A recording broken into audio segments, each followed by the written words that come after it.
अस्सलामुअलैकुम। आज मैं आपके साथ बैंगन का जो रायता है वो शेयर करूंगी। बहुत मज़े का बनता है। इसके साथ क्रिस्पी क्रिस्पी अगर तंदूर की रोटियां खाई जाएं तो इसका अपना ही मज़ा है। यहाँ मैंने 2 अदद लिए हैं। इनको मैं यहाँ पानी में डालकर पहले अच्छी तरह सॉफ्ट करूँगी, जब तक मैं इसको पकाऊँगी जब तक कि ये नरम ना हो जाएँ।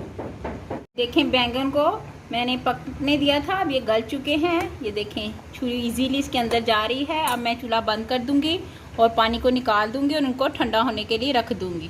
बैंगन को देखें, ठंडा करके छिलके उतार के इसको मैंने अच्छी तरह मैश कर लिया है। यहाँ मैंने 1 प्याली दही ली है।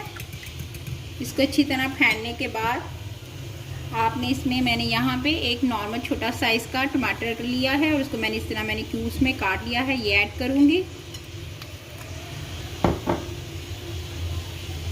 2 खाने का चम्मच मैंने प्याज लिया है। इसको मैंने अच्छी तरह नमक लगा के धो लिया था ताकि इसकी जो करवाहटपन और जो स्मेल है वो ख़त्म हो जाए। ये ऐड करूँगी।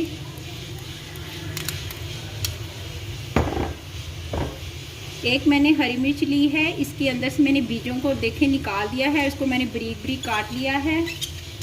यहाँ मैंने धनिया लिया है 2 खाने का चम्मच।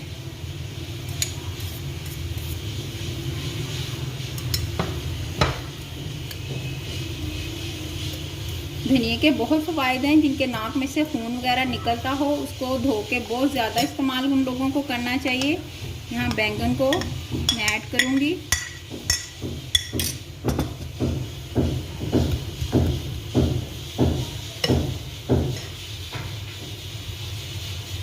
काली मिर्च देखें कितनी मैंने ली है। पिंच ब्लैक पेपर लूँगी। ½ टीस्पून नमक जाएगा। पिंच ही रेड चिली, आप अपने टेस्ट के मुताबिक भी ले सकते हो। पिंच ही गरम मसाला ऐड होगा इसके अंदर।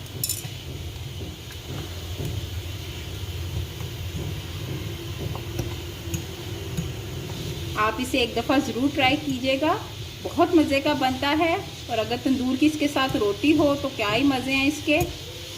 इसे ठंडा करने के लिए फ्रिज में रखें और फिर 1 घंटे के बाद इसको खाएं, बहुत मज़ा आएगा। और प्लीज़ मेरे अगर आपको ये रेसिपी पसंद आती है तो इसको लाइक करें, शेयर करें और सब्सक्राइब भी करें। Okay, thank you so much. Allah हाफिज़।